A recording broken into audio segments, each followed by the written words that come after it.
Hello everyone, welcome back to my channel. आज की class में हम करने वाले हैं इंग्लिश ग्रामर का एक बहुत ही important topic, that is subject verb agreement या subject verb concord. So what does this mean actually? इसका क्या मतलब है? देखिए, जब भी आप इंग्लिश में कोई भी सेंटेंस फ्रेम करते हैं तो आपके कुछ रूल्स हैं जो आपको फॉलो करने पड़ते हैं। और वो रूल्स क्या है कि अगर आपका सब्जेक्ट सिंगुलर है, ठीक है, तो आपकी वर्ब भी कैसी रहनी चाहिए? Singular. And if the subject is plural, the verb must also be plural, right? तो अभी नहीं समझ आया, कोई बात नहीं, मैं आपको दो एग्जाम्पल्स देती हूँ। जैसे मैंने बोला कि she is playing guitar, okay, वह गिटार बजा रही है, तो आपने शी के साथ किसका इस्तेमाल करा? इसका। क्यों? क्योंकि शी क्या था? सिंगुलर, तो वर्ब भी कौन सी है? सिंगुलर।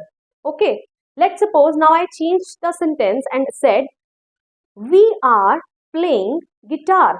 ओके, तो अब देखिए सेंटेंस सेम है लेकिन मेरा सब्जेक्ट जो है वो चेंज हो गया। पहले सिंगुलर था और अब प्लूरल हो गया, मैंने वी लगा दिया, मतलब हम गिटार बजा रहे हैं, राइट? तो अब जब मैंने सब्जेक्ट को प्लूरल किया तो आपने नोटिस किया होगा, तो मैंने वर्ब साथ में क्या लगाई? आर। इसका मतलब जब मेरा सब्जेक्ट प्लूरल हुआ तो मेरी वर्ब भी प्लूरल हो गई। जब मेरा सब्जेक्ट सिंगुलर है तो मेरी वर्ब भी क्या हो जाएगी? Singular. So this basically subject verb agreement. Okay, अभी तो बहुत सिंपल लग रहा है, लेकिन अभी कुछ आगे थोड़े से कंफ्यूजिंग सेंटेंसेस आएंगे, तो इसीलिए इस टॉपिक को पढ़ना बहुत एंड तक जरूरी है। पूरी वीडियो का आपका देखना इसको बहुत ज्यादा जरूरी है। ओके, तो चलिए स्टार्ट करते हैं। तो रूल नंबर वन क्या कहता है? देखिए, मैंने आपको सिंपल प्रेजेंट टेंस करवाया था। ओके, स्टार्टिंग की वीडियोस में आप देख सकते हैं टेंसेस की। तो सिंपल प्रेजेंट टेंस में अगर आपको ना याद हो तो मैं आपको एक बार रिकॉल करवा देती हूँ। इसमें आपके सारे वो सेंटेंसेस आते हैं जो ता है, ती है और ते हैं पर एंड करते हैं, राइट? तो इसके अंदर आपने क्या इस्तेमाल करनी होती है? वर्ब की फर्स्ट फॉर्म। लेकिन आपको ये ध्यान रखना है, ये मैंने रूल यहाँ लिख दिया है कि अगर आपका सब्जेक्ट सिंगुलर है तो आपको वर्ब के साथ एस या ई एस लगाना पड़ेगा। लेकिन अगर आपका सब्जेक्ट सिंगुलर है तो वर्ब के साथ एस या ई एस लगा दीजिए। अगर आपका सब्जेक्ट प्लूरल है तो वर्ब आएगी अकेले, वर्ब की फर्स्ट फॉर्म, उसके साथ एस या ई एस ऐड करने की जरूरत नहीं है। और सिंगुलर सब्जेक्ट आपके कौन से होंगे? ही, शी, इट। ओके, इन्हें छोड़ के कोई और सब्जेक्ट आया तो वो प्लूरल हो जाएगा। तो प्लूरल हो जाएगा तो आपने वर्ब लगानी है सिर्फ, वर्ब की फर्स्ट फॉर्म, उसके साथ एस या ई एस नहीं ऐड करना। बस इतना सा रूल आप ध्यान रख लीजिए। तो चलिए करते हैं आप। ही डैश प्ले बैडमिंटन। ओके, वह बैडमिंटन खेलता है। तो देखिए ही क्या है? सिंगुलर। सिंगुलर तो साथ में क्या लग जाएगा? एस। तो क्या आ जाएगा? प्लेस। समझ गए? तो चलिए आगे next sentence. They dash visit us every other week. वो हमें हर दूसरे वीक क्या करते हैं? मिलने आते रहते हैं, ठीक है? ते हैं, तो दे क्या हो गया? प्लूरल। प्लूरल है तो साथ में एस या एस नहीं लगेगा, तो क्या हो जाएगा? Simply visit. ओके, अगर मैं यहाँ देखिए मैंने सेम सेंटेंस रखा, यहाँ मैंने शी कर दिया। She dash visit us every other week. Okay, subject change हुआ, यस, वर्ब भी चेंज होगी। क्यों? क्योंकि शी इज सिंगुलर और सिंगुलर के साथ क्या आ जाता है? एस या ई एस। तो क्या हो जाएगा? ये विजिट्स। क्या हो जाएगा? Visits. Okay, I hope so this much is clear. Video समझ आ रहा हो प्लीज चैनल को सब्सक्राइब कर दीजिए एंड वीडियो को लाइक कर दीजिए। चलिए बढ़ते हैं रूल नंबर 2 पर। ये आपका था रूल नंबर 1। ओके, अब हम बढ़ रहे हैं रूल नंबर 2 पर। Rule number 2 is it talks about collective noun. Collective noun तो आपको पता ही है, जो जैसे क्लास, ठीक है, किसी भी चीज का ग्रुप, उसको हम कलेक्टिव नाउन बोलते हैं। जैसे class is a collective noun, team is a collective noun, ठीक है, क्योंकि टीम में बहुत सारे मेंबर्स होंगे, राइट? क्लास में क्या है? बहुत सारे बच्चों से मिलकर बनती है class. Bunch of keys, bunch में, गुच्छे में क्या है? बहुत सारी चाबी है, तो that is also collective noun. Okay, तो अगर नहीं भी पता था तो अब आपको पता चल गया कलेक्टिव नाउन होती क्या है। तो अब कलेक्टिव नाउन को हम बोथ वे ट्रीट कर सकते हैं। It may be singular and plural. ये सिंगुलर वर्ब भी ले सकती है और प्लूरल वर्ब भी ले सकती है। तो अब आपको कैसे पता चलेगा कि कब सिंगुलर और कब प्लूरल? बहुत इजी है। अगर आपका जो सब्जेक्ट, जो कलेक्टिव नाउन है, वो अगर एक्ट कर रही है एज अ सिंगल यूनिट, तो आपने उसको सिंगुलर वर्ब लगानी है उसके साथ। और अगर आप उसको रिगार्ड कर रहे हैं as a number of individuals, ठीक है, तो आप प्लूरल वर्ब इस्तेमाल करेंगे। नहीं समझ आया? कोई बात नहीं, देख लेते हैं sentences. First sentences, our family dash enjoy this restaurant. Okay, देखिए आर फैमिली, अब फैमिली में तो बहुत सारे मेंबर्स होते हैं ना, तो कलेक्टिव नाउन है। तो अब हमारी फैमिली रेस्टोरेंट को एंजॉय करती है, तो हमारी family as a single unit बात हो रही है, ठीक है? तो क्या हो जाएगी?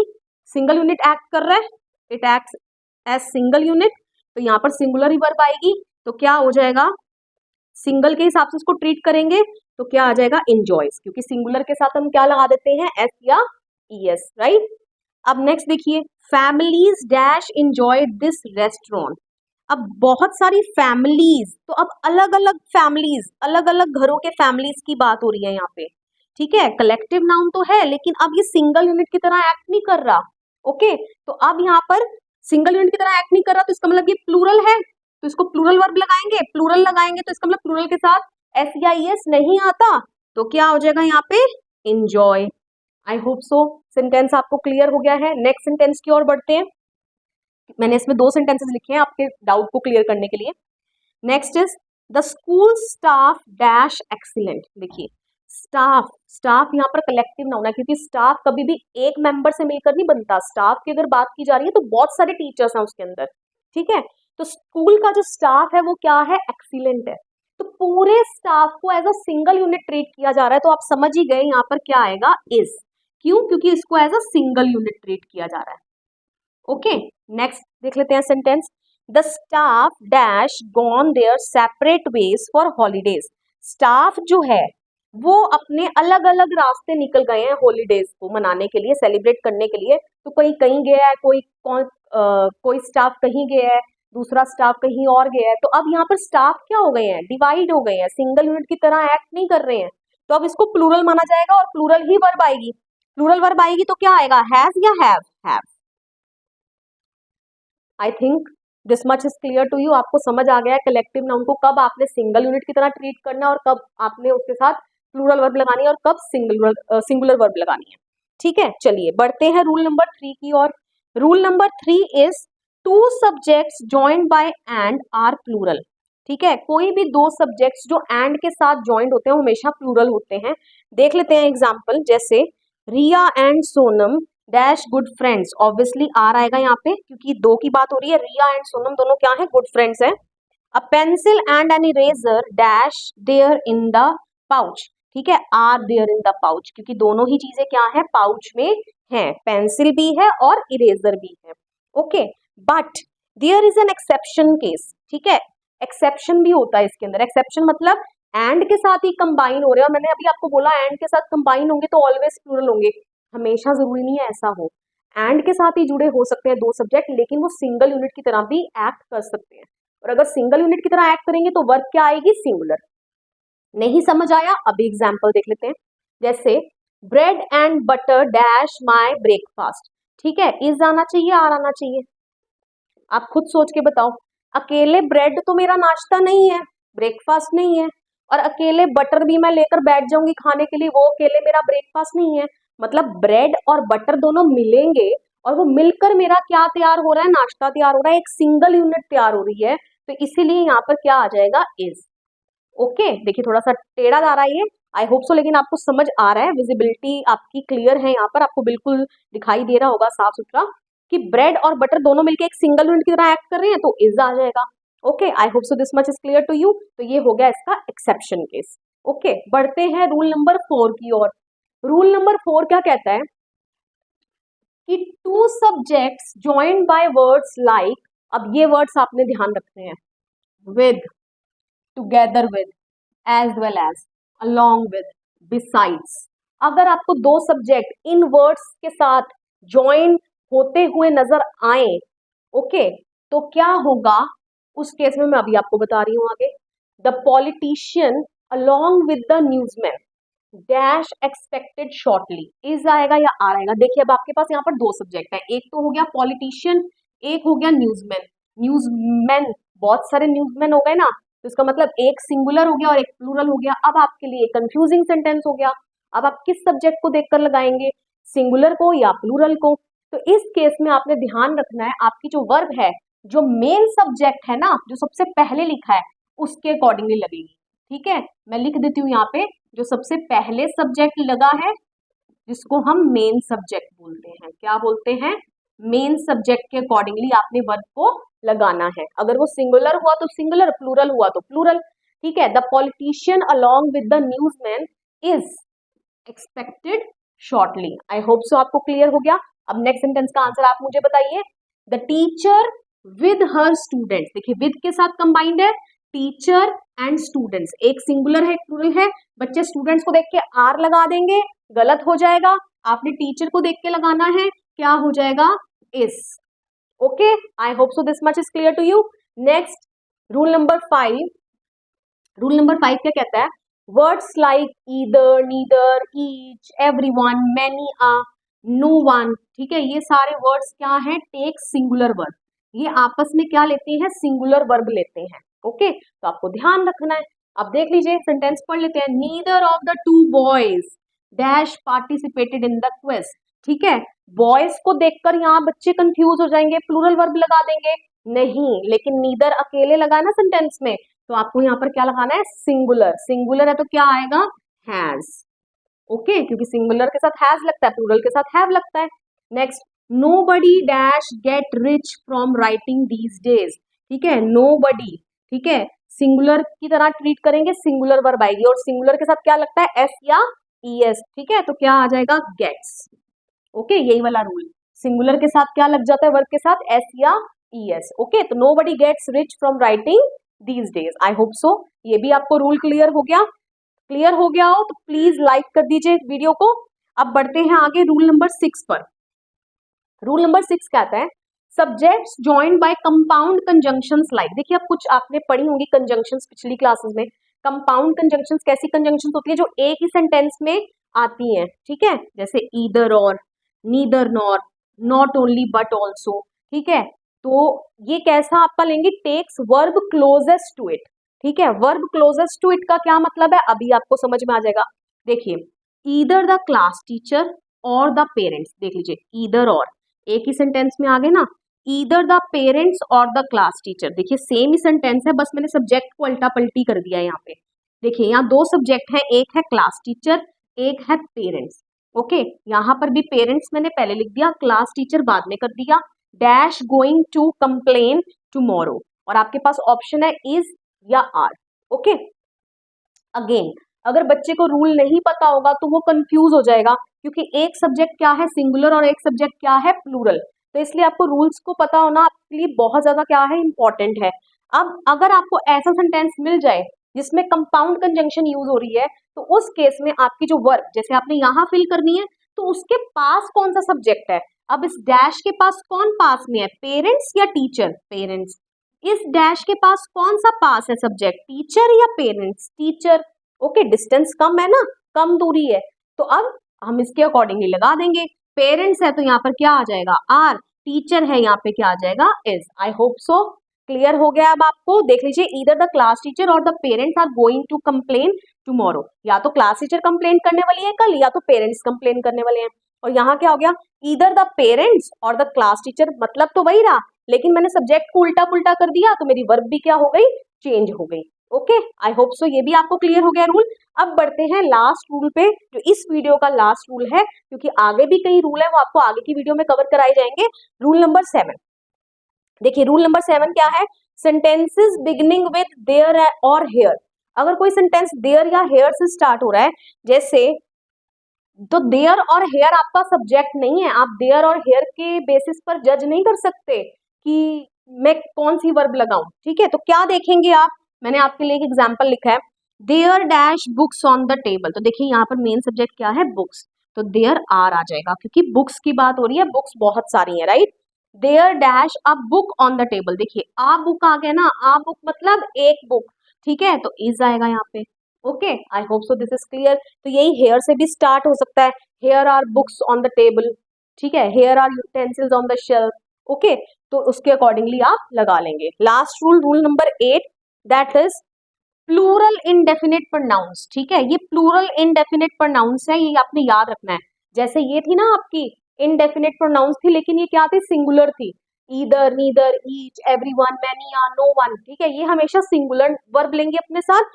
तो ऐसे ही आपकी प्लूरल भी होती हैं, जैसे सेवरल, फ्यू, बोथ, मैनी, ये सारी आपकी प्लूरल हैं, और आपके साथ सेंटेंस में अगर आएंगी तो हमेशा प्लूरल वर्ब ही लेंगी, ठीक है, जैसे सेवरल पीपल आर कमिंग, ठीक है, बहुत सारे लोग आ रहे हैं, आर कमिंग, ठीक है। Next, both of them, plural हो गया ना, बोथ ऑफ देम, दोनों हो गए, प्लूरल हो गया, बोथ आ गया, ठीक है, प्लूरल वर्ब आएगी और प्लूरल के साथ ऐसी आई हम नहीं लगाते हैं, तो play, both of them play the flute very well, दोनों ही क्या करते हैं, फ्लूट बहुत अच्छे तरीके से बजाते हैं, प्ले करते हैं। Next, few dash read this well at such a young age, बहुत कम ही इसको बहुत अच्छे से पढ़ पाते हैं इस उम्र में, इतनी कम उम्र में, ठीक है, तो फ्यू, फ्यू मतलब काउंटेबल में आएगा, ठीक है, एंड क्या है, हमेशा क्या है, प्लूरल, प्लूरल वर्ब है, प्लूरल वर्ब लेगा, ठीक है, प्लूरल आएगा तो इसका मतलब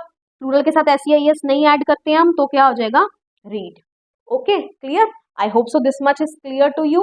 बस बच्चे इसमें कंफ्यूज हो जाते हैं क्योंकि यहाँ पर भी ईदर है और यहाँ पर भी ईदर है, लेकिन ध्यान रखना है ये कंपाउंड कंजक्शन है, ईदर और एक ही सेंटेंस में आएगा और दो सब्जेक्ट्स मिलेंगे यहाँ पर आपको, वेयर एज यहाँ पर ईदर नीदर अकेले ही आएंगे सेंटेंस में, ये कंपाउंड कंजक्शन की तरह बिहेव नहीं कर रहे हैं, एंड इनके बाद यहाँ पर हमेशा प्लूरल वर्ड ही होगा, प्लूरल नाउन ही होगी, तो बच्चे इसको देखकर यहाँ प्लूरल वर्ब लगा देते हैं जो कि गलत है, either neither each everyone many या नो वन, ये हमेशा क्या लेंगे, सिंगुलर वर्ब लेंगे। रूल नंबर 9, रूल नंबर 9 कहता है कि some indefinite pronouns may be either singular और प्लूरल, ठीक है, कुछ इनडेफिनेट प्रोनाउंस सिंगुलर भी हो सकती हैं और प्लूरल भी हो सकती हैं, that depends upon the sentence. तो चलिए सेंटेंस पढ़ते हैं, some of the books dash missing, some of the music dash weird.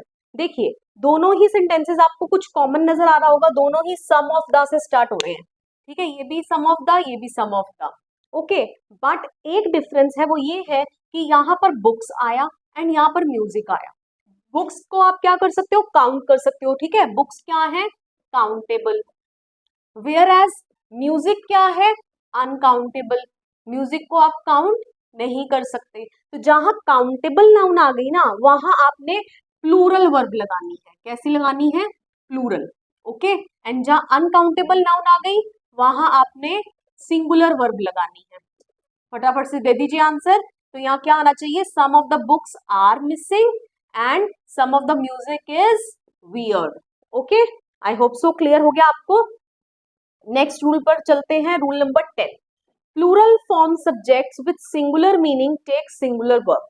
देखिए अब कुछ सब्जेक्ट्स आपके ऐसे होते हैं जो देखने में तो आपको प्लूरल लगेंगे, इकोनॉमिक्स, जिम्नास्टिक्स, न्यूज, ठीक है, ऐसे कई सारे सब्जेक्ट हैं, न्यूज, मीजल्स, ओके, तो सिविक्स, ओके, अब ये सब्जेक्ट्स आपको देखने में प्लूरल लग सकते हैं क्योंकि इनके पीछे एस साउंड आ रहा है, लेकिन वो बोल रहा है कि ये सिंगुलर मीनिंग के होंगे तो ये सिंगुलर वर्ब लेंगे, ओके, मीनिंग तो इनका अगर सिंगुलर है तो सिंगुलर वर्ब ही लेंगे, जैसे इकोनॉमिक्स है तो एक ही सब्जेक्ट, तो is my favourite subject, gymnastics is his favourite sport, okay, clear.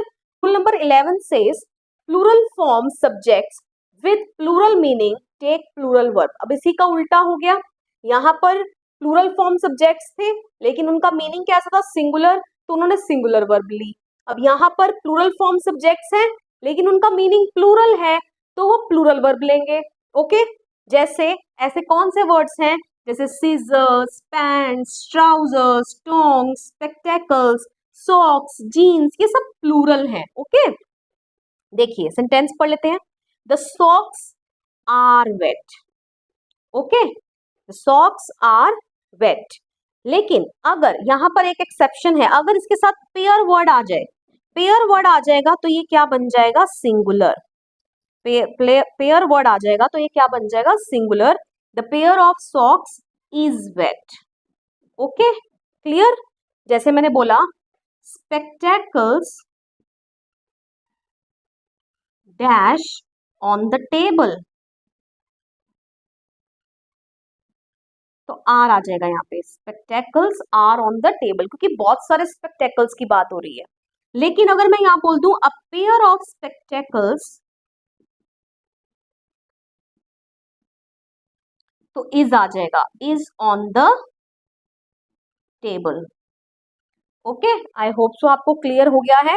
Next rule पर चलते हैं, rule number 12, with fractions the verb must agree with whole, ठीक है, क्या मतलब, देखिए फ्रैक्शंस आपको पता है, जैसे सेंटेंस लिखे हैं यहाँ दो, 1/3, देखिए 1/3 को हम कैसे लिखते हैं, 1/3, दिस इज अ फ्रैक्शन, ठीक है, मैथ्स आप पढ़ते हैं, दिस इज ऑल्सो 1/3, ओके, ये भी क्या है, एक फ्रैक्शन है। 1/3 ऑफ द स्टूडेंट्स, ये आपका होल है। Okay, 1/3 of this article. Okay, तो आपकी अगर कोई फ्रैक्शन वाला सेंटेंस होगा तो उस केस में आपकी जो वर्ब है वो होल के साथ जाएगी, मतलब कि स्टूडेंट्स को देखकर यहाँ पर आपको लगाना है और आर्टिकल को देखकर लगाना है। स्टूडेंट्स यहाँ पे क्या है, प्लूरल। ओके, तो प्लूरल है तो प्लूरल वर्ब आएगी, क्या आ जाएगा, have. Whereas article is singular, तो आर्टिकल के साथ कौन सी वर्ब आ जाएगी, इज। Okay, clear. अगर समझ आ गया हो तो वीडियो को लाइक कर दीजिए एंड प्लीज चैनल को सब्सक्राइब कर दीजिए। Moving on to the next rule, that is rule number 13। क्या कह रहा है, distances, period of time, weight, sums of money, ये सब क्या लेते हैं, singular when considered as a unit. इन सब के साथ सिंगुलर वर्ब लगती है। ओके, जैसे अब यहाँ मैंने सबके एग्जाम्पल्स लिखे हैं, डिस्टेंस, टाइम, मनी, वेट। ठीक है, तो अब आप मेरे साथ फटाफट कीजिए इसको। 10 kilometres is too far to walk. ठीक है, 10 किलोमीटर तक चलना क्या है, बहुत मुश्किल है। ठीक है, is too far to walk. Okay, next time का एग्जांपल देख लेते हैं। 6 weeks is not long enough. ठीक है, इतना लंबा समय नहीं है, बड़ी जल्दी से बीत जाएगा। ओके, तो 6 वीक्स, देखिए अब बच्चे क्या करेंगे, 6 वीक्स, 6 हफ्ते देखकर यहाँ प्लूरल लगा देंगे, आर लगा देंगे, लेकिन गलत हो जाएगा। नेक्स्ट मनी का एग्जांपल देख लेते हैं। $10 dash a great deal of money to a child. $10 एक बच्चे के लिए बहुत बड़ा अमाउंट है, तो $10 इज। ओके, डॉलर्स देखकर आप प्लूरल मत कर दीजिएगा उसे। Okay, next weight, 10 pounds of chocolate dash too much to eat at once. लेकिन 10 पाउंड्स चॉकलेट, वेट है ना, पाउंड्स में वेट होता है। ठीक है, 10 पाउंड्स चॉकलेट अगर आप एक बारी में खा लो तो दैट इज टू मच। ठीक है, बहुत सारी है, तो अब पाउंड्स को देख के प्लूरल मत कर दीजिएगा, क्या होगा, singular is. Okay, whereas there is an exception. ठीक है, इसमें भी एक एक्सेप्शन है जहां ये रूल अप्लाई नहीं होगा, दैट इज, वो एक्सेप्शन क्या है, $10 dash scattered on the floor. Okay, अब इसको मैं रिलेट करती हूँ इस सेंटेंस के साथ। $10 is a great deal of money. Okay, $10 जो है वो एक बहुत बड़ा अमाउंट है, तो ये सिंगल यूनिट की तरह ट्रीट हो रहा है $10। ओके, तो इसलिए यहाँ क्या लगाया, इज। लेकिन अब क्या बोला जा रहा है यहाँ पे, $10 dash scattered on the floor. $10 जो है वो फ्लोर पर क्या हो गए, बिखर गए। जब वो बिखर गए तो वो एक दूसरे से अलग हो गए। ओके, अब वो सिंगल यूनिट नहीं रह गए। जब सिंगल यूनिट ही नहीं रह गए तो उसको सिंगुलर नहीं हम ट्रीट कर सकते, अब हम इसको क्या मानेंगे, प्लूरल। ओके, तो यहाँ क्या आ जाएगा, आर। आई होप सो आपको क्लियर हो गया है कब सिंगुलर ट्रीट करना है और कब प्लूरल। जब सिंगल यूनिट की तरह एक्ट करेगा आपने सिंगुलर वर्ब लगानी है, वेयर एज अगर वो बिखर गया है, ओके, तो आपने उसको कैसे ट्रीट करना है, plural. Okay, next rule, rule number 14। देखो अब हेयर और हेयर्स में बच्चे बहुत परेशान रहते हैं, कब हेयर का यूज करें, कब हेयर्स का इस्तेमाल करें। ओके, देखो हेयर हम कब यूज करते हैं, कलेक्शन ऑफ हेयर्स, मतलब कि बहुत सारे, जैसे ये मेरे बाल है ना, ठीक है, सारे अगर मैं इनकी एज अ सिंगल यूनिट बात कर रही हूँ तो हेयर वर्ड का इस्तेमाल होगा। ओके, और अ सिंगल हेयर, और अगर सिर्फ एक बाल की बात कर रही हूँ तब भी हेयर वर्ड का इस्तेमाल होगा। ओके, वेयर एज हेयर्स कैसे यूज करते हैं हम, जब ये प्लूरल बन जाए। ठीक है, कैसे बनेंगे प्लूरल, सेंटेंसेस पढ़ के पता चलेगा। तो first sentences, her hair dash blonde, उसके जो हेयर है वो क्या है, ब्लॉन्ड कलर के है। ओके, तो हर हेयर मतलब हेयर, सभी बालों की बात हो रही है। ठीक है, collection of hair single unit की तरह ट्रीट किया जा रहा है, तो क्या होगा, is. Okay, not are.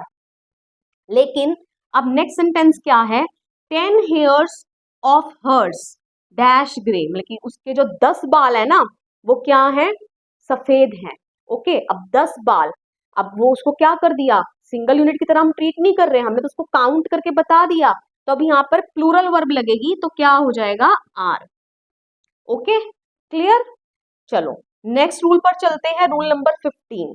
Rule number 15 says titles of books, organisations, countries etcetera, ये सब क्या होते हैं, सिंगुलर होते हैं।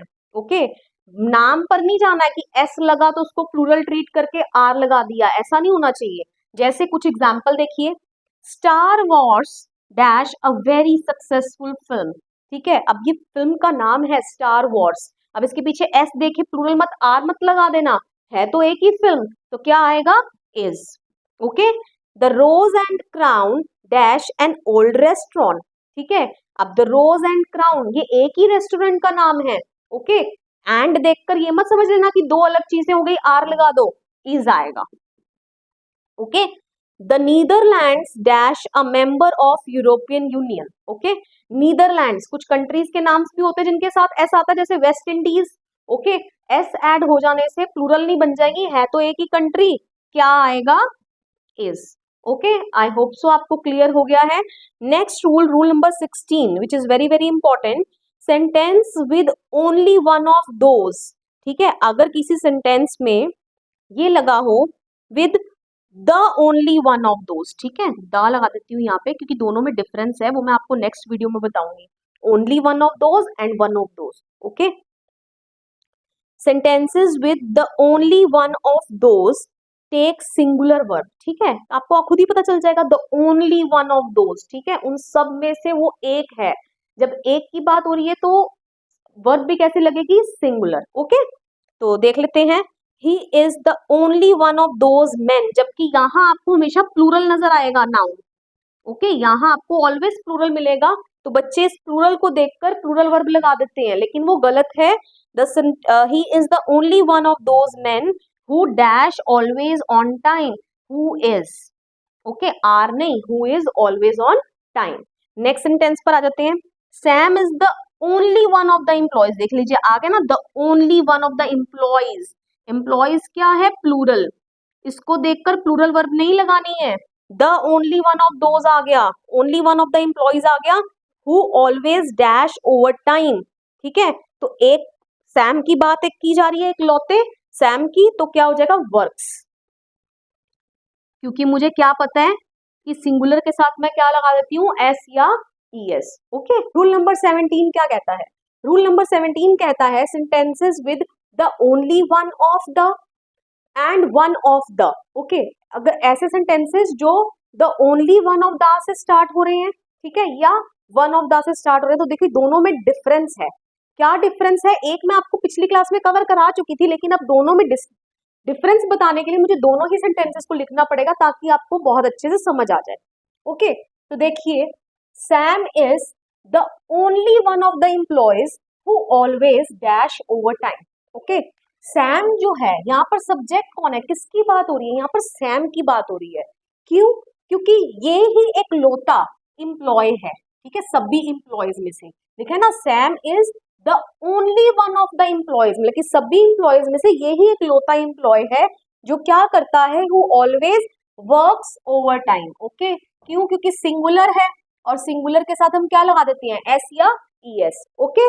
अब इसी सेंटेंस में मैंने थोड़ा सा चेंज कर दिया, Sam is one of the employees who always dash over time, ठीक है। देखिए, अब यहाँ लिखा था the only one of the employees, लेकिन यहाँ लिखा है Sam is one of the employees, मतलब कि बहुत सारे एम्प्लॉयज हैं जो ओवर टाइम करते हैं और सैम भी इनमें से एक है, तो यहाँ पर बहुत सारे एम्प्लॉयज की बात हो रही है, ना कि एक लौते सैम की, ओके। तो यहाँ पर एम्प्लॉयज हो जाएगा आपका सब्जेक्ट, क्योंकि ये प्लूरल है और प्लूरल के साथ हम सिर्फ वर्ब की फर्स्ट फॉर्म लगाते हैं, तो ये हो जाएगा वर्क। आई होप सो आपको डिफरेंस क्लियर हो गया है। अगर आपको the only one of the दिखे तब तो आपने सिंगुलर के हिसाब से लगाना है, और अगर आपको वन ऑफ द एम्प्लॉयज नजर आए तो आपको प्लूरल के हिसाब से लगाना पड़ेगा, ओके।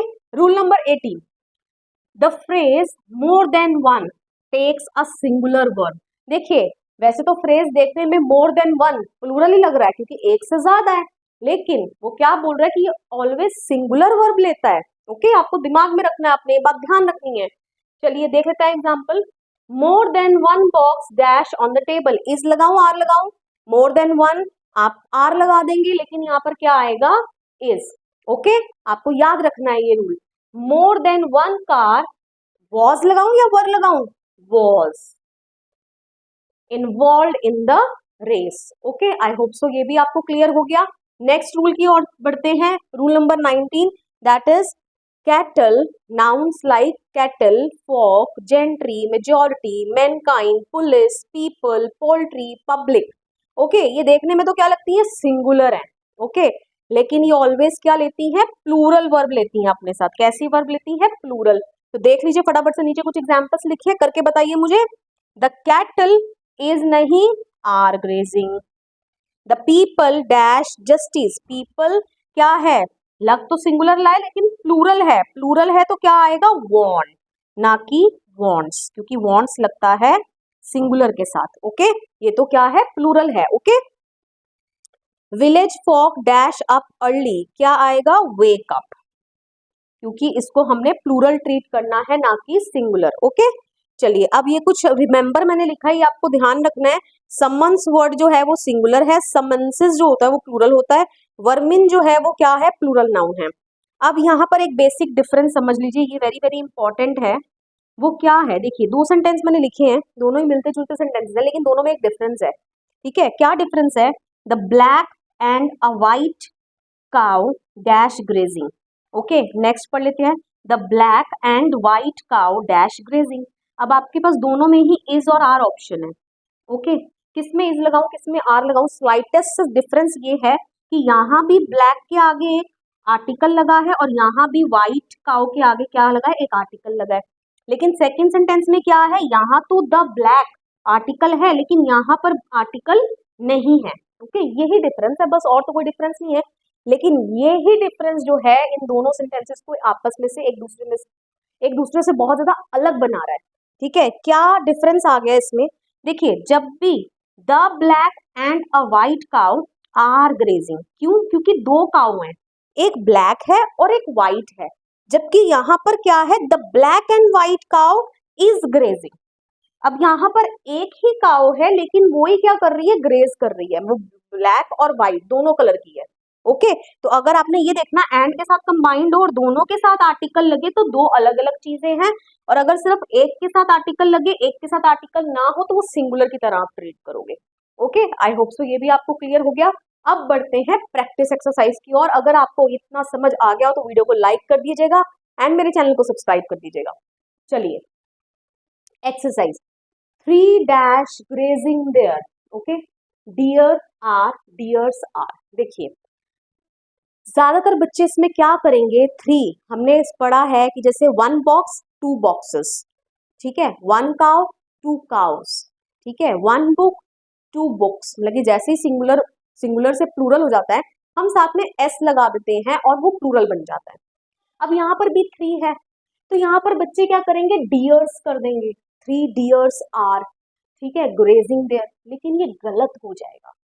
क्यों गलत हो जाएगा, क्योंकि यहाँ पर आएगा डियर आर, 3 डियर आर। अब इसका एक्सप्लेनेशन ये है, प्लूरल तो ये है लेकिन फिर डियर्स वर्ड क्यों नहीं लगाया, डियर क्यों लगाया। तो कुछ नाउन्स हमारी ऐसी होती हैं जिसका सिंगुलर एंड प्लूरल दोनों सेम होता है। मतलब कि मैंने यहाँ लिख दिया है, देखिए डियर, डियर का singular is also deer, plural is also deer. Fish का singular is also fish, plural is also fish.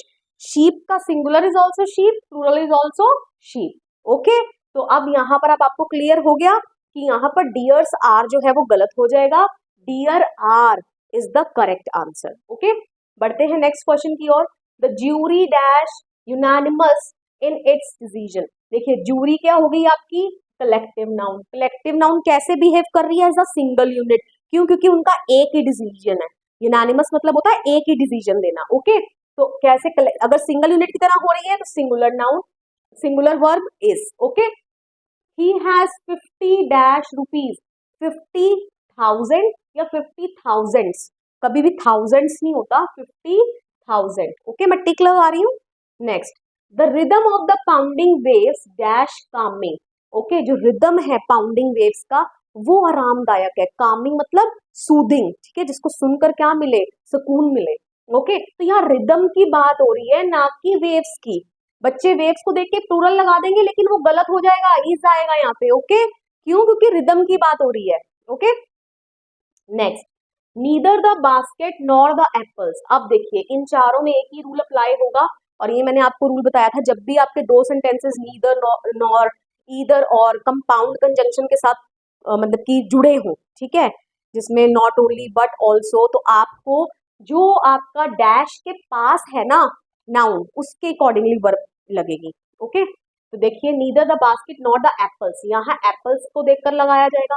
Neither the apples not the basket same है, बस मैंने नाउन्स को पलट दिया है। ओके, तो बास्केट को देखकर यहाँ लगाया जाएगा, तो एप्पल्स हैं तो क्या आएगा वर, और यहाँ बास्केट है तो क्या आएगा वॉज। ओके, नेक्स्ट आप मुझे खुद करके बताइए, either Maria or you dash late for class, या either you or Maria dash late for class. Compound conjunction है, कंपाउंड कंजंक्शन है तो डैश के पास जो सब्जेक्ट आ रहा है उसको देख के लगाया जाएगा, तो यू को देख के लगाएंगे तो यू के साथ क्या लगता है वर।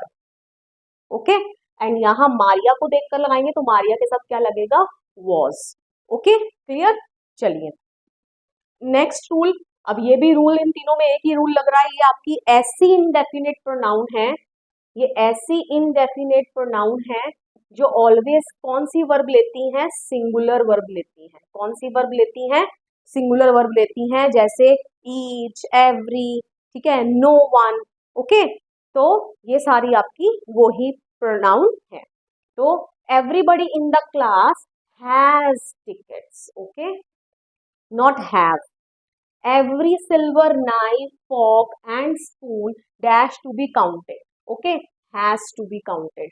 एवरी आ गया ना, हर एक सिल्वर नाइफ, फॉर्क और स्पून को क्या करना है, काउंट करना है। ओके, ये नहीं यार नाइफ, फॉर्क एंड स्पून देख लो बहुत सारे हो गए और प्लूरल लगा दो, नहीं, एवरी आ गया, आपने सिंगुलर ही लगाना है।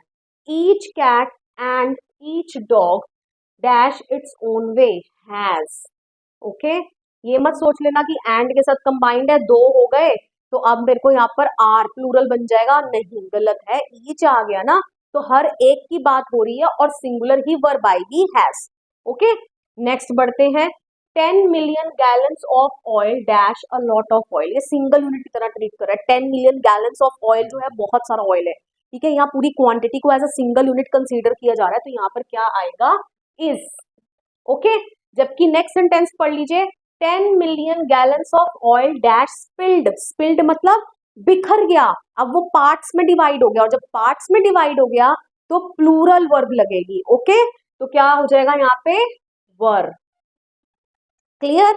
नेक्स्ट क्वेश्चन पर चलते हैं। The committee dash meeting today, ठीक है, कमेटी इज या आर, ठीक है, अब कमेटी क्या है आपकी collective noun, okay, and single unit की तरह ट्रीट कर रही है, सभी मेंबर्स आज मिलेंगे, ठीक है, तो इज मीटिंग टुडे। ओके, इसी के साथ मिलता जुलता सेंटेंस है, पहले आपको ये करवा देती हूँ 14 के साथ, that is sentence number 23। Okay, क्योंकि ये भी कलेक्टिव नाउन के ऊपर ही है तो आपको डिफरेंस समझ आ जाएगा। The committee members dash very different lifes in private, lead या लीड्स। देखिए अब कमेटी मेंबर्स की बात हो रही है पर्सनली की, हर एक कमेटी मेंबर जो है उसकी अपनी प्राइवेट लाइफ है। जैसे ही मेंबर्स वर्ड आ गया ना तो हर एक की पर्सनल बात हो रही है, तो अब यहाँ पर सिंगल यूनिट नहीं लगेगी, अब ये सिंगल यूनिट की तरह ट्रीट नहीं किया जाएगा, अब यहाँ पर प्लूरल वर्ब लगेगी। ओके, तो प्लूरल इसको माना जाएगा, तो प्लूरल के साथ SEIS नहीं लगता। ओके, तो यहाँ पर आएगा लीड ना कि लीड्स। आई होप सो मैंने आपको डिफरेंस क्लियर कर दिया है। ओके, चलिए बढ़ते हैं नेक्स्ट सेंटेंस की ओर। The great musician and dancer dash died. Okay, अब मुझे ये बताओ, दो लोगों की बात हो रही है, सिंगल लोग की बात हो रही है, ये मैंने अभी आपको करवाया आज की क्लास में। द ग्रेट म्यूजिशियन, इसके साथ आपको आर्टिकल नजर आ रहा है, ठीक है, लेकिन यहाँ पर कोई आर्टिकल नहीं है, इसका मतलब एक ही पर्सन है जो म्यूजिशियन भी है और डांसर भी है, ठीक है, एंड के साथ कंबाइंड है, ये मत समझ लेना दो हो गए, ठीक है, सिंगल ही है तो क्या आ जाएगा has. Okay, clear. Next, the poultry dash mine. देखिए अभी यहाँ पर आपको मैंने आज की क्लास में कराया, कुछ वर्ड्स ऐसे होते हैं देखने में क्या लगते हैं सिंगुलर, लेकिन होते क्या है प्लूरल, तो पोल्ट्री क्या है प्लूरल, तो यहाँ पर क्या आ जाएगा आर। ओके, चलिए नेक्स्ट सेंटेंस देख लेते हैं। ही डिड मैनी काइंडनेस या एक्ट्स ऑफ काइंडनेस, मैनी हो गया ना बहुत सारे काउंटेबल, तो मैनी एक्ट्स ऑफ काइंडनेस, ठीक है, बहुत सारे उसने एक्ट मतलब काम किए हैं, कैसे काइंडनेस भरे। Okay, next, summons dash been reached, मैंने आज की क्लास में आपको बताया समन्स जो होता है एस लग जाता है इसके पीछे, देखने में तो लग रहा है प्लूरल है लेकिन प्लूरल नहीं है, क्या है सिंगुलर है, तो सिंगुलर है तो क्या आ जाएगा यहाँ पे सिंगुलर के हिसाब से हैज। ओके, ना कि हैव। क्लियर। चलिए बढ़ते हैं नेक्स्ट की ओर। द डॉग और द कैट्स डैश आउटसाइड, ठीक है, देखिए अब दोनों के साथ ही आर्टिकल लगा है, ओके, बट ये एंड के साथ कंबाइंड नहीं है, ठीक है, वो रूल था एंड के साथ जो मैंने आपको यहाँ बताया था, ठीक है। अब यहाँ लगा है और, ओके, देखिए ये रहा, यहाँ लगा है और, तो जब भी और के साथ कंबाइंड हो ना और दोनों के साथ आर्टिकल हो, तो यहाँ पर भी आपका वही वाला रूल फॉलो होगा, जो वर्ब है आपकी, जो नियरेस्ट नाउन है उसके अकॉर्डिंगली लगेगी, जो नियरेस्ट सब्जेक्ट है उसके अकॉर्डिंगली लगेगी। तो कैट्स यहाँ पर प्लूरल है, तो इसलिए क्या हो जाएगा आर। अगर लेट सपोज कैट्स पहले लिखा होता और डॉग यहाँ आ जाता तो मैं इज लगा देती, ओके, क्लियर। चलिए नेक्स्ट पर चलते हैं, समझ आ रहा हो तो प्लीज वीडियो को लाइक कर दीजिए एंड मेरे चैनल को जरूर सब्सक्राइब कर दीजिए एंड शेयर भी कर दीजिएगा वीडियो को। Next, one of my brothers dash going to France. देखिए ब्रदर्स को देख के ना बच्चे प्लूरल वर्ब लगा देते हैं, ठीक है, सभी भाई नहीं जा रहे हैं, वन ऑफ माई ब्रदर्स, मतलब कि मेरे बहुत सारे भाई हैं लेकिन उन सभी भाइयों में से एक भाई जा रहा है, कहां पर, फ्रांस, ओके, तो एक की बात हो रही है, क्या आ जाएगा, इज। चलिए next, all the series including the scratched one dash thrown away, okay, and the bag with its contents dash washed. अब इन दोनों में सेम रूल अप्लाई हो रहा है 20 एंड 21 में, 21 एंड 22 में। वो रूल क्या था मैं आपको एक बार रिकॉल करवा देती हूँ। जितने भी आपके सब्जेक्ट्स होते हैं, जब टू सब्जेक्ट्स ज्वाइंट होंगे विद वर्ड्स, कैसे वर्ड्स के साथ, विद, टुगेदर विद, ठीक है, और कौन सा, as well as, along with, besides, including, मतलब कि दो सब्जेक्ट अगर इन वर्ड्स को यूज करके कंबाइन किए गए हो, ज्वाइन किए गए हो, तो आपने मेन सब्जेक्ट के अकॉर्डिंगली वर्ब लगानी है। मेन सब्जेक्ट कौन सा, जो सबसे पहले लिखा है, ओके, वो ही आपका मेन सब्जेक्ट है। देखिए यहाँ पर बहुत सारी सीडीज एंड स्क्रैच्ड वन, और एक स्क्रैच जिसके ऊपर स्क्रैचेस हैं, ठीक है, तो दो सब्जेक्ट हो गए, इंक्लूडिंग के साथ ज्वाइंट है लेकिन हम मेन सब्जेक्ट के अकॉर्डिंगली लगाएंगे, ओके, सीडीज है तो क्या आ जाएगा, are, okay. Next, the bag with its contents dash washed. देखिए बैग एंड कंटेंट्स दोनों को कंबाइन किया गया है, ज्वाइन किया गया है विद के साथ, ओके, तो मेन सब्जेक्ट के साथ आपकी वर्ब लगेगी। बैग क्या है, सिंगुलर, तो क्या आ जाएगा, इज, ओके। आई होप सो आपको क्लियर हो गया है। नेक्स्ट चलते हैं 24th सेंटेंस की ओर। 24th इज द कोट और the hats dash in that closet. अब ये आप मुझे बताइए करके, क्योंकि इसी से मिलता जुलता सेंटेंस कौन सा था, सेंटेंस नंबर 19 जो मैं आपको करवा चुकी हूँ, ओके, क्या है, देखिए दोनों के साथ आर्टिकल लगा है लेकिन ये एंड के साथ कंबाइंड नहीं है कि ये दो बन जाएंगे। अब अगर और के साथ कंबाइंड होंगे तो आपने क्या देखना है, जो आपका डैश के पास सब्जेक्ट है उसके अकॉर्डिंगली लगाएंगे आप। अब हैट्स यहाँ पर क्या है, बहुत सारी, तो इसलिए क्या आ जाएगा, आर, ओके। अगर यहाँ पर कोट्स, हैट्स पहले लिखा होता और कोट बाद में होता तो इज आ जाता, जैसे द हैट्स और the coat is in that closet, okay, I hope so I made myself clear to you. Moving on to the next sentence, that is sentence number 25, this pair of trousers dash require या requires tailoring, okay, ये भी मैंने आपको rule समझाया था। जैसे ही कई words होते हैं, ट्राउजर्स, पैंट्स, स्पेक्टेकल्स, ठीक है, गॉगल्स, ये सब प्लूरल होते हैं, लेकिन जैसे ही इनके साथ पेयर वर्ड आ जाए तो ये सिंगुलर यूनिट की तरह बिहेव करते हैं, तब इनके साथ सिंगुलर नाउन, सिंगुलर वर्ब आएगी, ओके। तो यहाँ पर क्या हो जाएगा, this pair of trousers, pair आ गया ना, पेयर ने इसको एक बना दिया, तो यहाँ पर, और एक के साथ हम क्या लगाते हैं, एस या ई एस, तो यहाँ पर क्या आ जाएगा, requires, okay, this is the right answer, requires. Next sentence देख लेते हैं, मोर than one teacher dash online.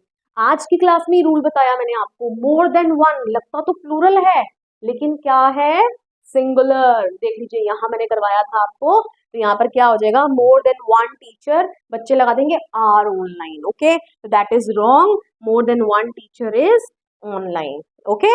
आई होप सो आपको आज की क्लास में मैंने जितनी प्रैक्टिस क्वेश्चंस कराए हैं सभी आपको क्लियर हो गए हैं। If still there remains a doubt, आप मुझे कमेंट सेक्शन में कमेंट कर दीजिएगा। आप, मैं पूरी कोशिश करूंगी कि मैं आपके कमेंट का रिप्लाई करूंगी और आपके सभी डाउट्स को क्लैरिफाई कर दूंगी। वीडियो पसंद आया हो वीडियो को लाइक करिए, शेयर करिए एंड मेरे चैनल को सब्सक्राइब करना मत भूलिएगा। मिलेंगे नेक्स्ट वीडियो में, टिल देन बाय बाय।